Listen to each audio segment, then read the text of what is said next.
Hello, and welcome back to the Friday Feels episode of the U Up podcast. I'm Jordana Abraham. And I am Jared Freed. We always love a Friday Feels, but we love today's Friday Feels because we have a very special guest. He is the author of The Opposite of Settling, How to Get Everything You Want Out of Love and Life Without Losing Your Spark. Case Kenny, thank you for coming on. Thanks for having me. Friday Feels? This is the Friday Feels. Yes. Feels right. How do you feel? I feel good. In fact, I always joke when people ask me what I do for a living, I say I share my feelings for a living. So Is that the job? It is the job. Well, because It's like the opposite of a therapist. Someone's got to Share do your it. own feelings. Yeah, I share because it's all about me. I share my feelings. And you hope that someone connects? Is that because when I see mindfulness educator, I gotta say, there's someone watching going, eye roll. Sure. You have to know that. Because mindfulness, it gets kind of attached to the most annoying people online. Yeah. A lot of robes and rocks and lotions. And right. I get it. And you're a Notre Dame dude. You went to Notre Dame. You're a tall, strapping fellow. I don't see you in the mindfulness. Well, tell us how did you get here? Yeah. For sure. I mean, I think for one, the definition of mindfulness is important. Like mindfulness means many different things to different people. There's no wrong definition. Some people gravitate towards a more spiritual form of mindfulness. For me, it's very practical. Mindfulness is the way that you speak to yourself. It's literally emotional vocabulary. And I think, I'm not the smartest dude. I went to school. I tried pre-med. My mom was a lawyer. My brother's a cardiologist. I didn't get the brain gene, but I always gravitated toward language. I majored in Chinese and Arabic in school. I was like one of 7 people doing this because I love languages. And I always felt really drawn to just the energy and the subtext of certain words and phrases and how we communicate. So, fast forward, the long of the short is I started my podcast, New Mindset Who Dis, 7 years ago, just in an attempt to know myself. I had a whole life in ad sales. I worked in advertising for 11 years. Somewhere along the way, I was like, I don't know myself. I feel unfair to myself. I feel like I'm rushing. I feel like I'm not very forgiving of myself. I didn't really have a point of view on life. And I was very frustrated by the fact because in my career, I was like, we close deals and we do sales and all the rah-rah stuff. I felt very clear. Personally, I just felt lost. So I started the podcast in an attempt to force myself to have a point of view in life. And what I realized through that is form of mindfulness, the way that we speak to ourselves. Literally, what are the words that we're using to describe emotions, what we want? And it's that simple for me. I don't have the answers. I think there's one thing that I'm good at. It's questions. It's how do we express ourselves? And it's that simple for me. So when I think about it like that, I don't really feel self-conscious or like, oh, here's another guru. I'm not. I'm an enthusiast. I educate. I love optimism. I try to help people be more optimistic through mindfulness, through the way that they speak to themselves. And I like to write quotes on the internet. And I like to talk about my feelings in the hopes that it helps someone. And it's that simple. How has that sort of weaved its way into like your dating life or dating in general, like the mindfulness aspect of it? Sure. It's the center of my universe. I mean, I wrote a book in 2020 called Single Is Your Superpower because I was very, very single. And I found a lot of power in that. And now I'm with my girlfriend, the love of my life. How long have you guys been together? About 3.5 years. Okay. Yeah. Nice. And like I don't like to use the word soulmate so much, but like she's the one for me. And I wrote this book from that experience. So I generally try to write from personal experience and anecdotes. And, I would never touch something I don't know, divorce or children. It's not my area of expertise. So I write from what I've learned, and it's clearly evolved over the years. I feel like I've reinvented myself many, many times over, just in how I identify, how I speak to myself.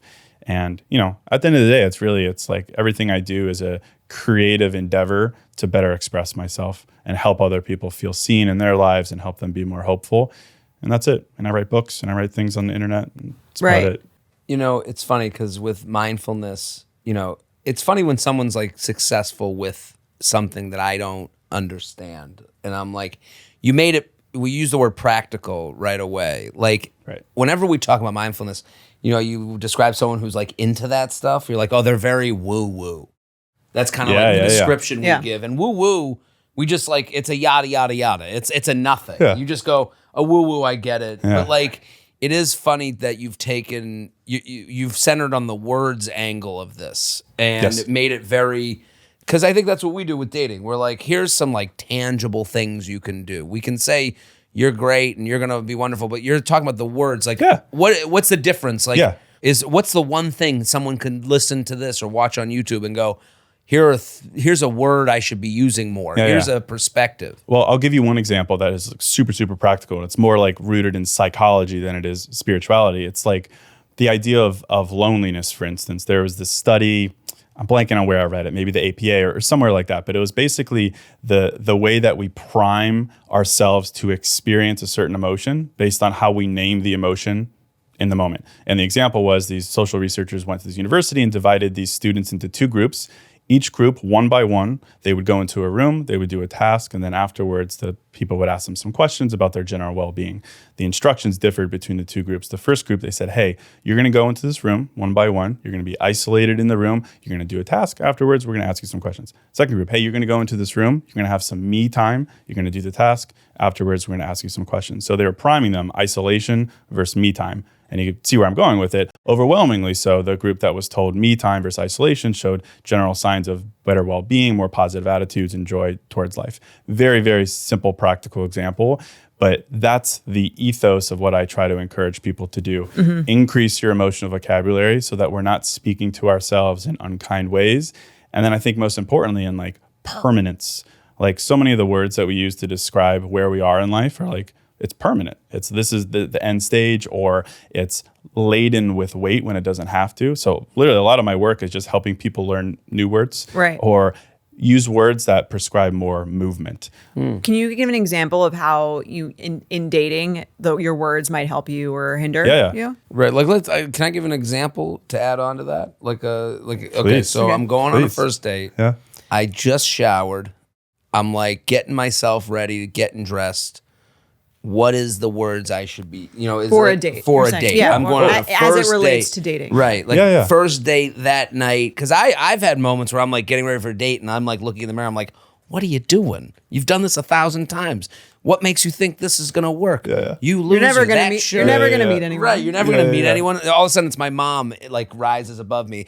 What are you wearing that for? You wear it every time. It's not clean. And I do understand the idea that like, I know that's not a good way to go into a date. Yeah. But like words are like spells. Words are like spells. For sure. That's right. Like, is there a mantra? Do you what would you tell someone like that? First date, met him on the app, kind of like meh about the whole dating world. Well, I think there's a lot to be said of just being overly critical and overthinking. And I think that's a practical conversation about not being so unfair to yourself. I think the biggest disservice we do when it comes to a date, and we're either thinking it subconsciously, maybe even saying it, is we go into a date wanting to be liked.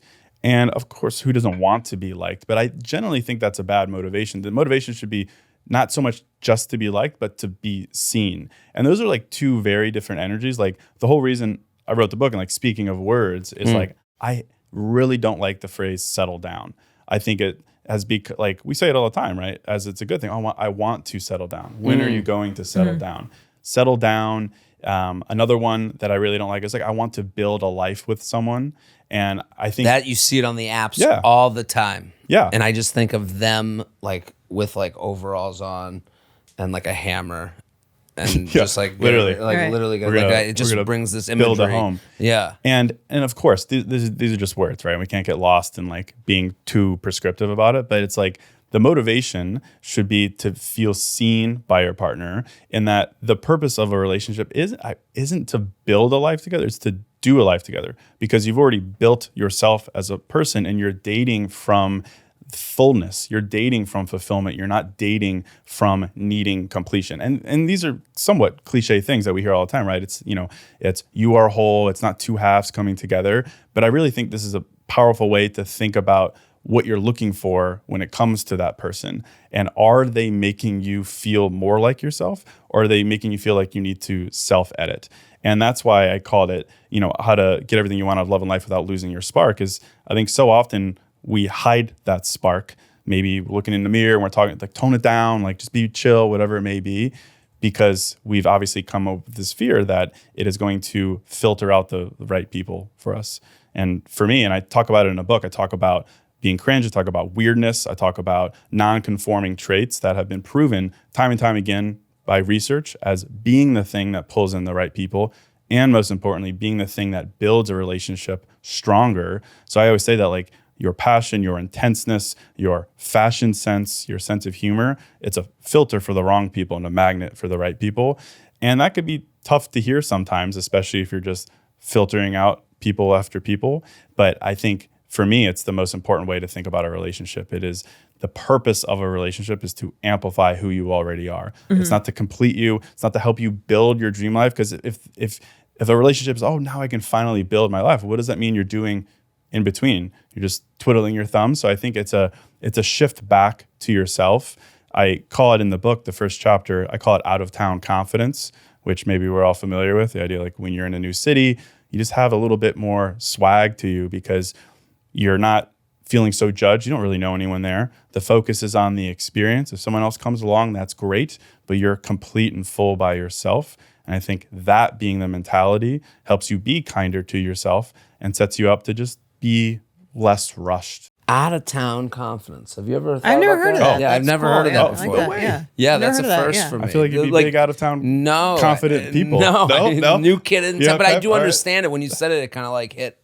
It almost like nothing to lose. Right. Because you don't know anyone. Right. There's not necessarily a specific thing you need call it to like about to accomplish. move out of town confidence. Well, oh, that's just burn the bridges. Right? Screw all these losers. Just I'm let it outta all. here. Let it all. hang Well, loose, I know when I do stand up for people I know, it's way harder than for people I don't know. And I think that's probably always. Like you go up for an audience where it's like you see like a cousin in the back and they're like, you know, there's no illusion. Right. They know you, they know where you know, everything about you. So like you're performing a little bit, you know, so the people that are strangers, if you talk to them, it's easier. You get to like start from here, not from, well, as a teenager, they saw me like sneeze and the boogers came out on the desk and then I had to wipe it up and I'm a big loser. You know? Right. Yeah, it's that. And then it's also, at least the way that I think about it is, you're there for that experience. You're there to put on a good show in a new city and just hopefully savor that moment.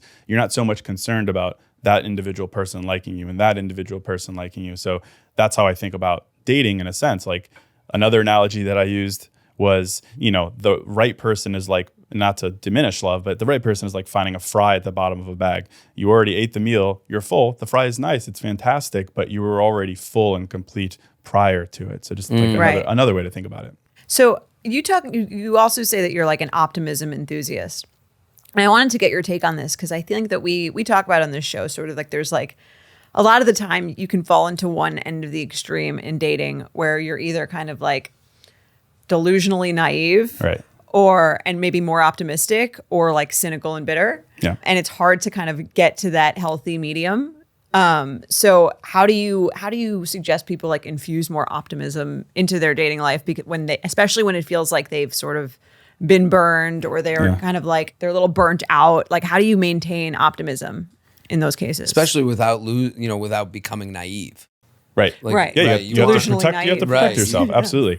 So I would say two things. The first is like, one of the reasons I wrote the book is I read this study about your people's career. And it was from the 70s, I think, and they followed these people in their career for like 30 years. And they divided people into two groups. The first group was the people who believed, it's a dog-eat-dog world out there. You got to step over some people to be successful. Don't trust anyone. Like, do your thing, get your money, be successful. That's right. That's right. That's right. That's our Betches motto. That's right. That's Betches. Love that for you. Hard charging Betches. Joking. That's how Jordana got to the ruthless. top. Sorry, Just gone. clawed her way. Yeah, sorry. Okay. Gone. Respect to you. Group two, however, was hear out group two. Group two was the group that made trust their default, in that they're like, yeah, we could all succeed. If someone says they're going to do something, I trust them. Like, Rick from accounting's not going to stab me in my back. Things That's like me. that. That's me. The caring, loving one. Right, there it is. Yeah. And they basically showed over time that group two, trust is your default, were overwhelmingly promoted more often, made significantly more money, and were generally happier. And I read that. I was like, well, that's pretty interesting comment about trust in other people. The same probably should be true in other areas of life. Trust in yourself, trust in the goodness of people that you date, trust in the authenticity of a dating app, perhaps, and a profile. And so when I read that, thinking about the idea of the book and optimism, and it really grounded for me the idea of, optimism is trust. And it's basically trust that things can change. That's how I think about optimism. I'm not a butterflies and rainbows optimist, and I don't know if everything's going to work out for the best. I hope it will. But when I think about optimism, I think that things can change, movement. And I think that's the antithesis where a lot of people get stuck, is thinking that, 7 bad dates mean this is their reality. They're going to have to settle. They're getting older. Everyone's, getting their partner. Things can change, and things can change quickly. And a lot of that is with the way that we speak to ourselves. So that's really how I think about it. And I think a belief like that can very much coexist with strong standards and strong boundaries. We got an email for Wednesday's episode, and it was basically someone, and their basic mantra in the email was that they download dating apps, but they have a mistrust of them because every guy's there to hook up. Sure. Is their kind of where their starting point is. I read this email and I was like, man, this person's screwed. Like I could hear it in their voice. Yeah. What would you say to that person? Like the Well, I mean, here's an end, because like they're not like, it's not like no one on the app is there to hook up. They're right. That's why they're screwed. They're right, like, and they're wrong. Right. They're wrong. So, the attitude is wrong, but factually they're right. Like I and it's hard because what do we say to that person? Like we're not going to lie to them and say, like everyone's here to hook up, but one of them becomes your husband and you end up liking him. Right. And it works out. You know what I mean? Like your dad was just there to hook up, and then suddenly your mom says he's a saint and you're writing Instagram posts about him. Yeah. About how wonderful he is. Yeah. So like, and again, that's me not thinking so highly of everyone's dad, but also not so lowly of everyone. Yeah, I don't think there's much you can say other than what you said. I mean, that's the reality of it. Right. I mean, you're going to have to wade through some bullshit to find your person.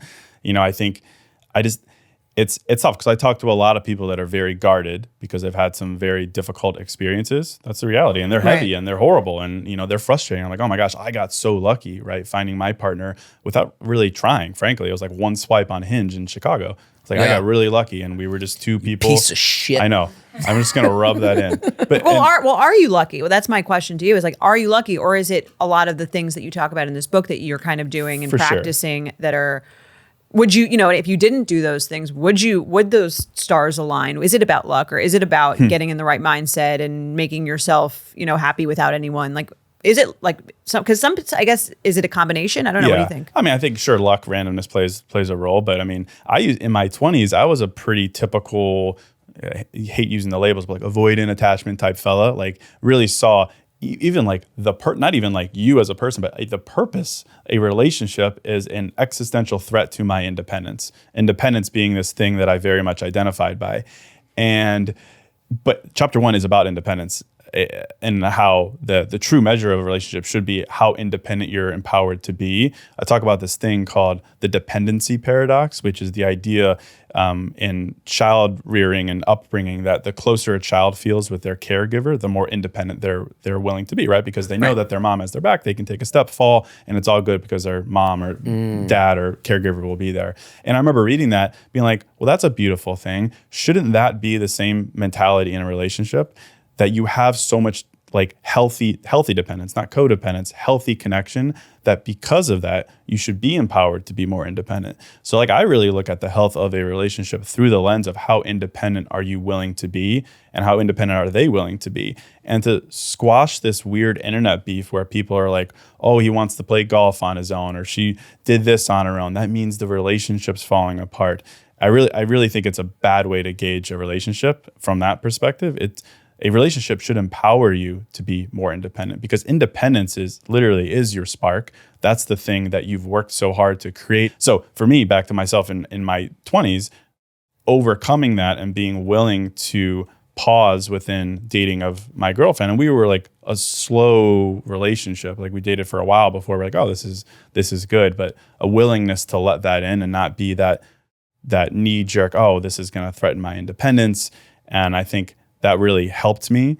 And now it's like another concept in the book that you see a lot of kids play out is the idea of parallel play, where you're both like in the same room doing two different things, or like in two different rooms doing two different things. And like, just like, that is what a relationship is about. You have independent interests and passions and motivations, but you have such a connection where there's no sense that means the relationship is falling apart or anything like that. So I think I had to wrap my head around that for a while.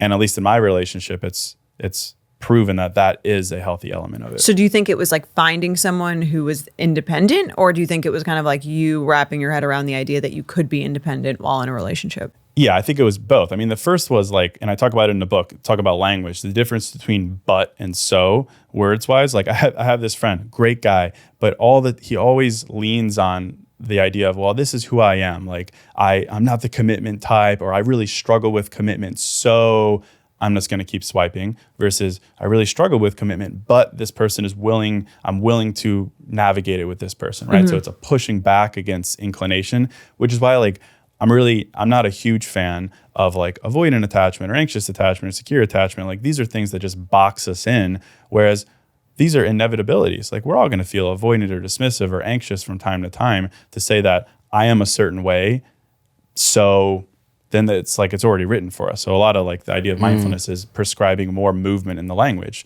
Right. So, but that kind of idea. And for me, I think that was, I allowed myself and evolved maturity-wise to be able to say that, versus like, oh, well, it's been 3 dates and, this is who I am. So on to the next one. And then I guess when you're talking about the opposite of settling, is it like the sense that, how did you come to that when dating your current girlfriend? Did you have girlfriends before? Did you feel like you were settling there? Yeah, in a sense. Okay. And I look back and like really cringe in my 20s of like the relationships where I was like, yeah, this relationship doesn't feel right for me. And I would do the classic guy thing. I would just like let it die. I would pull back, stop trying, make her break up with me. Just like really just like immature, stupid stuff. And that frustrated me for one. And that was one of the reasons I started the podcast after a breakup. Cause I was like, this is ridiculous. Like you talk about like masculine traits, like what a non-masculine traits, just let something die. So the ability to speak up for what you want, to be the ability to confront, have healthy conversation. I've got many chapters in there about healthy confrontation. And I think I lost sight of the plot in my 20s of what a relationship should be about. And now I'm 37. Now that I'm like a decade older, I feel like a relationship should be defined by playfulness. And like playfulness, not only as a way to draw people in, but like humor that's created between couples is glue. Not just like laughing at the same things, but like creating humor together. So like my girlfriend and I, like I always say, we're just like two silly gooses. Like that is what defines our relationship. Where I think you say that out loud at parties. Yeah, I would be like, oh my God. Get these people out of my home. Yeah, right? it is a little cringe. Get these geese. It's cute. What are these geese doing here? It is a little cringe. Yeah. And I talk about cringe as well. But that's what a couple is. Yeah, yeah. sure. We talked about that. The Harry Potter thing. The Harry Potter. Right. Let me ask you this question. Because we're divided on this. Okay, one. so a couple before bed. I watched this. You watched this? Oh, you did? Okay. So who did you agree with? The woman reads Harry Potter to her boyfriend before bed. Like, I don't know. While scratching his head. Right. This is a tough one. I feel like I'm gonna embarrass myself here. I don't know, because like sometimes I'm a little spoon type fella. Sure. So like, I can relate to a quick like gender reversal there. Gender. This has nothing to do with gender. Do you want your girlfriend to read a story to you before bed and do the voices? You're a wizard, Harry.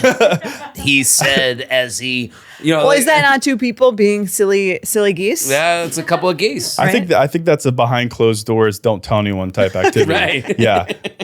But maybe I shouldn't have told you about the silly geese. Comment. I think we cut that out of there. But I do think behind closed doors is like, there has got to be that. Okay. The inside. Well, the thing is, especially like doing stand up, when you're in a relationship, you have like, there's like times where you're like, man, this is so funny. And then you bring the story that you and your girlfriend suddenly have on not stage. So funny. No, it is like everyone's like, what is this stupid story? Yeah. And you're like, that was inside talk. Okay, I'll say this. I'll give them the benefit of the doubt, because like in the book, I talk about, it's called an emotional bid for connection, like to put more language on like how we connect with someone else. Like there's many different ways. The silly goose theory. The silly goose theory, perhaps.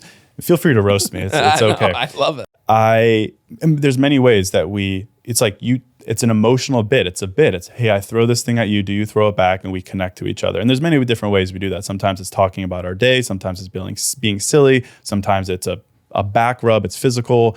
Sometimes it's vulnerable. Sometimes it's venting. Those are bids. And it's essential in a relationship that they're received and given back. Like I reference this thing called the Gottman Institute in the book, which is like Dr. John Gottman, the longest running study of what makes relationships work and not work. And they can tell within like 15 minutes of observing a couple in a moment of drama or conflict, whether they will make it or not. And it's all about receptivity to these bids, whether they're goofy. So I give that couple the benefit of the doubt. It's a very specific emotional bid, not one that's on most menus. But if that's for them, how they give and receive and they bond, I say more power to you. You're in. Yeah. I mean, that's a bid, right? That's a bid. I've moved more towards the story. At first, it's just jarring to hear that an adult couple is reading the more each other. details You acted like give. it was some like heinous sexual act. You're me, like, don't tell anyone about that. Right. Are you not a Harry Potter fan? Was that a triggering I'm okay point with for you? Harry. I'm not a Potterhead, but I'm okay with the universe. I get why people like it. I missed it a little bit. Like my brother, he was a Harry Potter guy. And then I just never read the books. It's a little after your time. I just missed it. Well, we do have questions we want to get into. Before we do, everyone, go get the book. You can pre-order. It's coming out. It's The Opposite of Settling. August 19th. August 19th. Go to casekenny.com. That's where you can order the book, pre-order it. Make sure you have it ready for your August read. Get back into fall. It's a summer read. Summer read. For sure. This is great. And it sounds like, is the takeaway a perspective shift? Is that what you want? I think it's a big perspective shift because there's a lot of great books, and I'm friends with many amazing authors who write books about rules of love or how to get the person or new ways to, navigate and like rules and tactics. This is about reframing the purpose so that while you're working towards this thing, you're more hopeful and you actually know what you're working towards and you have a strong why behind the endeavor. Like I ask a lot of people, why are you dating? And most people either they'll struggle. They're like, oh, I don't really know. I can't really think of it. Or they'll give like a classic answer of, I'm not getting any younger. I want to have kids. I don't want to be alone.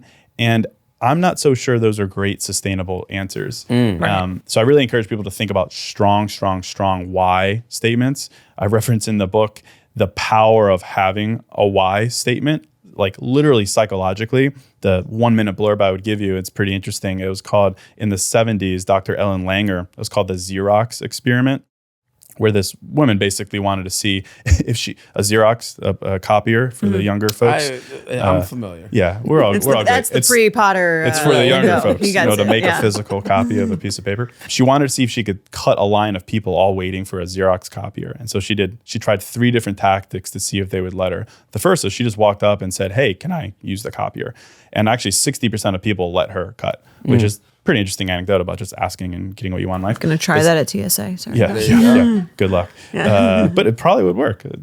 People let you do it. Second time she walked up and said, hey, I'm running really late. Do you mind if I make some copies? 94% of people let her cut because she said she was running late. She had that why statement, that because, and some empathy added there. So it went up like 30%. And then she also did it again and said, hey, can I make some copies? Because I need to make some copies. She gave the silliest obvious answer, but even then it was 93%. So she gave 2 different whys, one which was really deep, the other which was rather obvious, and it skyrocketed their compliance, whatever. So I thought it was a really interesting study just on psychology and compliance and people letting you get what you want. But I also think about it in the sense of how we speak to ourselves and the why, and leaning into a strong, thoughtful why. And I talk about it in the book, like dating inherently in the beginning is selfish. It should be. It should be focused on you, amplification, that expansion of yourself. And it doesn't need to be like poetry. Like I take a lot of time to write the things that I share, but like encouraging people to really think out why. What is the purpose of a relationship for them? Right. I guess I'm trying to think of my why right now. Do you mind sharing? You think your it'll be why? good for your career, right? Well, I think it'll be good for my career. I can order more appetizers at dinner and try more things. Yeah. I'll have someone to show my phone to and be like, look how awful this person is, and they go, Someone to oh, share But your own those life. those are Are those great good answers why? wrapped in humor, for Okay. sure. Yeah. can find we'll the sit down truth and we'll in go those? deep. But yeah, that's fine and great. We all have an answer. We just haven't taken the time to like actually put some like good language behind it. So I just encourage people to write it down. What's do you yours? mind sharing Yeah. yours? What yours was? Gosh, it hasn't. when you It's been a were- while. Yeah, it was probably a combination of. I mean, the whole ethos, and this is more poetic than I would encourage people, but like the purpose of relationship for me was to help me get more out of life, because I had this whole thesis that a relationship, and we can talk about my parents and all that kind of crap, but like my understanding was that it is a dimming of your light. It is a losing of your spark. It is a loss of independence. It is a loss of ambition. The only loss thing of that could ruin my life is a woman. I'm sure that's something he would encourage as self-talk before you go on a date. I've said that before on this podcast. Several times, and yeah. Several, maybe The too only many thing that can times. ruin your life is a woman. Well, I say it as a older single person. You could take gender out of it. I think anyone could say that, like, Sure. And it's a lot to do with what you're saying. Is like, Yeah. I've built a life. I enjoy my life. I think a Yeah. lot of single people are out there going, yeah, it feels like they're probably like me. I'll speak for myself, that this next decision they're treating it preciously. Right. That like As they should. right as they should, but also there's such a thing as too precious, like where you go, I really have this thing I really like, and yes, there's an option where, and I believe in what you're saying, where this person can make my life the best it's ever gone and the best it could ever be. Yeah. And then there's another direction where, this ruins everything I have going on Yeah. for me at this, because it is a very big decision who you spend the rest of your life with in practical sense. Right. You know? And I fully agree. I keep referencing things in the book, but there's something there's something Listen, called this is what the book is for. I like talking ambiguously and optimistically, but also like cementing it with some research. Something called the Michelangelo phenomenon. If we're familiar with Michelangelo, the statue of David, real nice, took a lot of effort, carved it out of stone. The idea with it is that there is something special about your person, that they bring out the next level of you. Not the next 50% of you, but like that remaining 2%, in the same way that like Michelangelo carved away the stone to prevent the final form. We all have what we would refer to as ideal selves, like the best version of us. And, it's my thinking that we are capable of probably getting 90% there, creating a great life, not waiting for someone to build it, knowing what we want, being able to speak to it. But there's something special about your person that will help reveal that final 10%, that final 5%. And that's worth holding out for.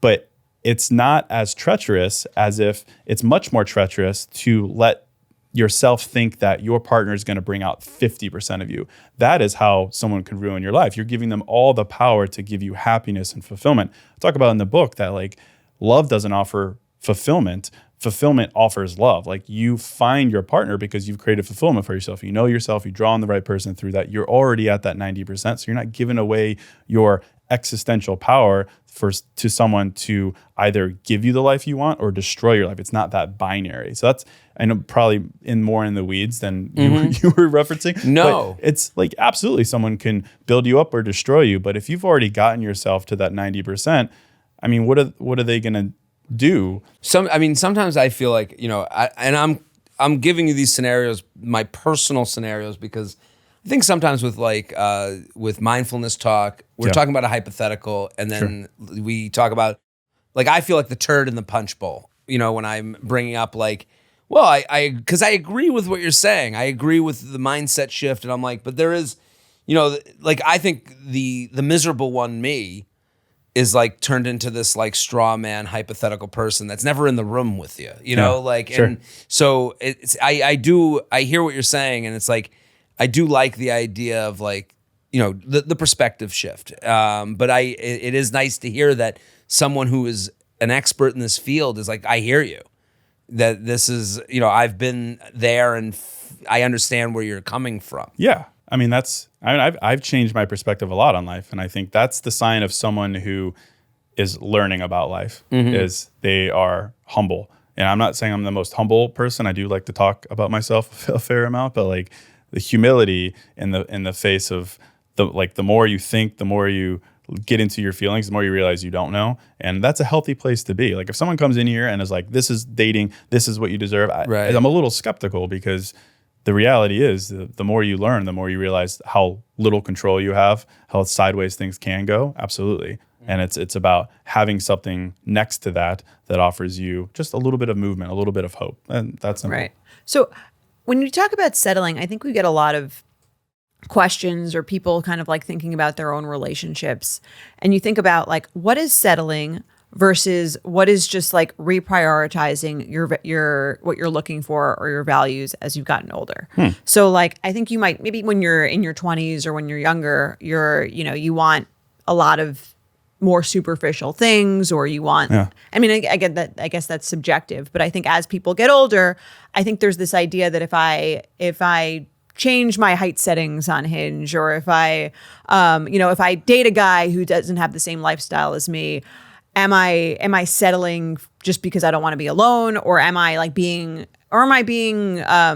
focusing on what really matters more? Right. Like, how do you know the difference? Yeah, I think certainly it's a personal one, but I think generally when I think about the idea of settling, it's what is the motivation behind settling? Usually it's scarcity. It is, if I don't stick this out, I have to start over. If I don't stick this out, this is good enough. It's usually something around scarcity. It's usually something around fear of being alone. That's usually the motivation. And then we'll tack some other reasons on top of it of, changing lifestyle preferences, things like that. So I think it's going back to the motivation of it. It's like, should you stay? Should you go? Are you being picky, or is it a standard? Like a lot of those conversations, I think, are really just we're having expectations instead of actual standards. And again, this is just like word play where perhaps we're getting lost in the sauce. I think a lot of people are dating from expectations. And nowadays, expectations are rarely our own, right? They're coming from TikTok and dating stories and things like that. And that's what's getting in the way and confusing the idea of if I'm settling or not. It's because you have scarcity, you have these expectations that aren't yours. I think that's a really good place for us to start with our game, because I never thought of it as expectations. Like, right. I've never thought of like, when you're disappointed as expectations didn't meet reality, know? So that's... And you're saying that's not settling. I'm saying if you're dating from expectations, a lot of times you can end up settling because you're using someone else's expectation for what a relationship should look like. You find that, and you haven't really done the work on yourself to understand if that's even relevant for you, if that's something you need. Right. Can you give an example? Yeah, I mean, so many different things, from like the silliness of like first date charades and pulling out a chair, not pulling out a chair, who's paying on the first date, right. Text etiquette, following up, like things that, certainly those are expectations. You should have an opinion on, but a lot of times we're just receiving opinions from the internet and making that the expectation for how a relationship should look like. Like for instance, with my girlfriend and I, we were really slow right off like date here, date there. We weren't really dating around or anything, but it was very slow. I think the average person would have been like, well, it's not a fuck yes, it's a fuck no type mentality. That's pervasive, right? Right. And for us, it definitely wasn't either. And I think, I'm glad that I was able to just sit and be patient as opposed to be so reactive. That's an expectation. You'll know right off the first date or second date, and you'll want to see them immediately, and you'll want to be texting and thinking about them. I don't think we were like head over heels immediately. Right. It took that growth. So yeah, a simple expectation like that. I think we should play the game. Yeah, let's do it. Let's play the game, because I think there's so much talk around settling, and then you call it settling up. Right. Can you explain that? Settling. It's just the opposite of settling. It's the opposite of settling, which would be staying in a relationship where you're finding yourself less than you're fully capable of being as yourself. It's also the opposite of settling down. Settling down meaning less out of life, less ambitious, less independent, less curious. It's the opposite of that. Okay, settling up is... Down. Like, what does it feel like to be settling up? Yeah, it's expansive. It is like you're with someone who amplifies. You're with someone who brings out that additional 10%. You're with someone who you could be a silly goose with if you would like. All those things. It's someone who is receptive to your emotional bids for connection. Got it. Yeah. Okay. So let's play the game. Let's do it. Settling Up or Settling. And we're going to give this a shot. Let's see if this works. Okay. Let's do it. So he's making way less money than me and lives super frugally. Even when we go out, he's stingy with the tip. He's very miserly. If you know, you know. Would that be, if you stay with that person who's frugal? But let's say they're great in every other way. Great in every other way. That's tough. The only issue I have is being stingy with wait staff. I think that's a tough one. For me, it's like, you should never be stingy. Former Applebee's employee here. I hate to give black and white answers because I would say, oh, we need to have a conversation about it. Maybe, he's saving up for a vacation for you. Let's say you're like that. dating someone who's very stingy with the tip. What do you say to them? I would ask them why. I think that's a little disrespectful towards. And they said, well, that's 17%, and that's what I give to everybody. And that's what, that seems like it's pretty good, 17%. Yeah. I would say just in general, just to simplify and not be annoying with the semantics, I would say it's in settle territory. That's a Settling. Yeah. Okay. Yeah. Okay. All right. She still texts her ex regularly, and it makes me uncomfortable. Yeah. But everything else is great. Again, with no conversation, I think making a decision would be irresponsible. But I would say settle. Okay. Now, if someone was texting with their ex, is there any reason you could see where someone could text with their ex? And I think we're fully capable of sliding into friendship territory after a relationship. I think it's very difficult. I think there's only a few people who are truly platonically capable, but I think it's possible. It can happen. Yeah, I don't want to be like never. But if it makes their partner uncomfortable, there needs to be a conversation about it. Without that, you can't decide. But if there's a conversation and it's continued to be done, then I would say, yeah, that's setting yourself up for. Okay. We have wildly different political views, and it gets tense at family dinners. I think that's fine. I'd say you're fully capable of settling up within that as long as you have responsible conversations, as long as you don't allow it to become resentment. Resentment is the number one killer of relationships, where you let that animosity fester and then it blows up in larger forms. Okay. So as long as you talk about it and you could have very differing views, that's fine. So you can have differing views and it wouldn't be settling. Okay. I don't think so. I do understand that is something in today's world where that gets, talk about internet standards, but like the conversation that you could have with someone is probably way more just like varied, interesting. with your partner. Definitely Yeah. interesting, Yeah. with Very your optimistic way to think about it. Well, I mean, I think I almost think if more people did that, the world would be less divided, and everyone would be less in their own bubble. Right, and you wouldn't be able to like lash out at like other people. You'd be like, I got shit to handle at home. I gotta like talk this person into some shit. Gotta go home and debate. Yeah. Right. Okay. He refuses to do oral, no matter how many times I ask. Ooh, interesting one. That's tough. I mean, I think that is stay with that is an emotional, physical bid for connection. I think I guess it's a measure of how important is that to you. I think that's an odd thing to straight up The most refuse. important thing in my life. Oh. It's a one-party platform. There's your why. There's One your why. Right. Yeah, I think that's setting you up to settle, certainly. Okay. Yeah. Okay. Doesn't get along with my friends. Doesn't get along. But everything else. He doesn't get along. Yeah. I mean, I think it's probably settle territory. I'd want to know why. I'd want to know, I want to know what the beef is, whether it's with the friends or with him. But if he's not trying to, not making an effort, I think that's the larger issue, right? Sure, it's okay if they don't have the pizzazz right off the bat, but if there's conversations and there's no effort and there's animosity, I would say, yeah. Okay. Yeah. Their texts are coming through green. Little Great iPhone. in every other way, though. Yeah, they just really that's settle for sure. Settle, absolutely. Okay, yeah, it's ridiculous. Yeah. They're on their phone all the time. Never look up. At dinners, phone is asking out. for a friend. Yeah, I don't know. I wrote a quote on Instagram the other day that was like, it's an underrated green flag when someone will put their phone down when you're talking, whether it's about something big or bad. And that one blew up. So I think that resonates with a lot of people. It's a sign of respect. It's a sign of presence. It's a sign of being willing to receive what they're saying. Right. Do things blow up because there's a disagreement? Like, you're known a lot for these, the quotes, right. And it's this red lettering. And do you find that the disagreements are the ones that blow it up, or like Not really. the people that are like, yes, this is something it's I've been mostly the looking yes. for. I mean, I live in like the la side of the internet where it's like hope core, right? Where Right. people are like, Nice. oh, beautiful. Like, and that's Hope where I porn. like to be, right? I don't want to rile people up. Genuinely though, like it's very easy to rile people up. Yeah. I think the real test of wisdom that I want to have is to calm people down. I want to calm people down. I want to remind them of what they deserve. So I would say for the most part, no, people rally around, this is what I want. And yes, thank you for the reminder.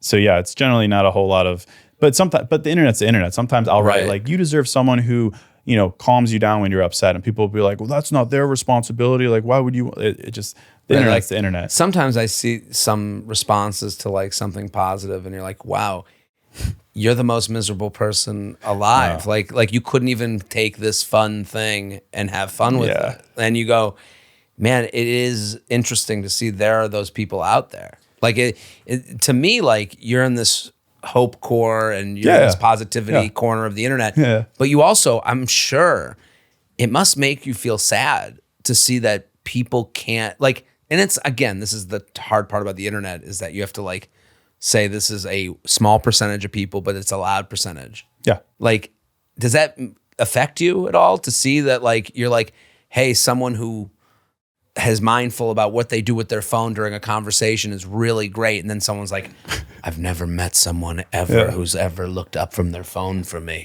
It makes me empathetically sad for them that they would, for one, take the time to write that out, put words behind it, put energy behind it. Like, you want to talk about manifesting or attracting, to prescribe that to yourself, I just think is just like the wrong thing to do, whether you're woo-woo or not. Like, to put that out there.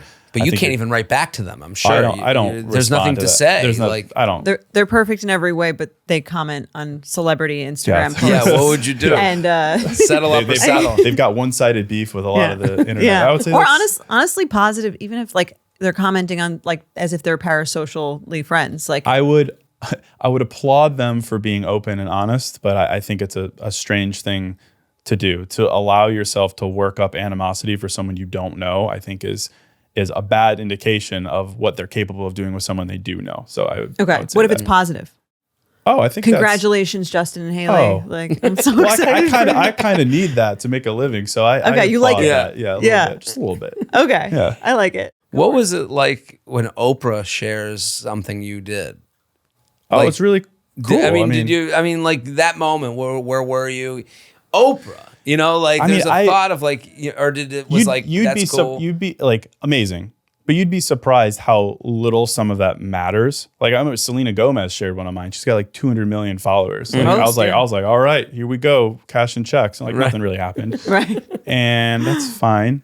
I mean, there's just so much stuff on the internet nowadays. Like you could have the biggest of the big people share it, and it doesn't change your life. It feels really nice. Right. To be seen. So it was like a pat on the back. Yeah. That was about it. All right. Okay. So let's do a couple more. Okay. I wrote 2 quotes for you guys. Oh, wow. Really? We each get with different your one? names. Oh, wow. So I wrote love them it. knowing what I know about you parasocially. Okay. I wrote these like you wrote it. So like So I wrote it. you wrote this. Okay. Yeah. You could steal this if you want. Should I write? Should I read it? Yeah, why don't you read it? So I wrote this from the perspective of you're the guy who helps people find clarity and the value of being clear and concise. So I wrote that. Okay. Should I read it straight to camera? Yeah, do it. Yeah, Okay, ready? It's my content. Okay. You deserve to be with someone who gives you so much clarity, your mind never has to fill in any blanks. Jared. Wow. Look you at can that. hang that up in your new Delray Thanks for apartment. saying that. I appreciate love it. it. I agree with that. Yeah. You deserve it. Okay. Maybe Jordana, Oprah will share that one. Yeah, we should. I'm going to hang this up. I love it. Amazing. And so for you, Okay. I feel no nonsense for women. Fair. Sure. Yeah. Okay. Pushed everyone out of the way to the Yeah. top. That's Yeah, right. yeah, real. Clawing my way. No nonsense. Encouraging people to make decisions that are best for them. High standards, strong boundaries, Okay. female empowerment. I love That's it. right. Great stuff. Let's do Here it. we go. Pass it along. So this is something I've Ruth said. Bader Jordana. Okay. This one's a little more poetic, but I feel like Okay. Is this something I've said or something you're writing about me? no, you wrote this. I wrote this. You wrote this. Okay. I don't remember this. Okay. Sometimes you all right. Sometimes you gotta let them fumble you and watch yourself bloom brighter without their shade. I like it. I like it. Yeah. I'm The hanging idea it up just in my Let 'em office. fumble you. I Yeah, love it. This is, Just let them. Let them. Let them. Let them. I love You it. had Mel on for sure. That's same right. Same idea. But in your Don't own, tell her that. in your own Amazing. words. Thank perhaps. you so much. There you go. This is great. I love it. I love that I'm going to hang that up and someone's going to be like, is that you? Well, it's someone's interpretation of me, but it's me. Yeah, there's a couple layers there. You could just say you wrote it. Yeah, okay. Thank you. Listen, I want everyone to go get the book, Case Kenny, The Opposite of Settling. I do think, we have said, Jordana, words are your spells. And this book, I think, can help people, steer the ship a little bit in a more positive direction. Thank you. So everyone go to casekenny.com. The Opposite of Selling, how to get everything you want out of love and life without losing your spark. Pre-order now. Comes out in August. Congratulations. Thank you. Yeah. Appreciate it. And Thanks for coming on. Thank you. you. And we Thanks for solved having dating me. again. We did it. Boom.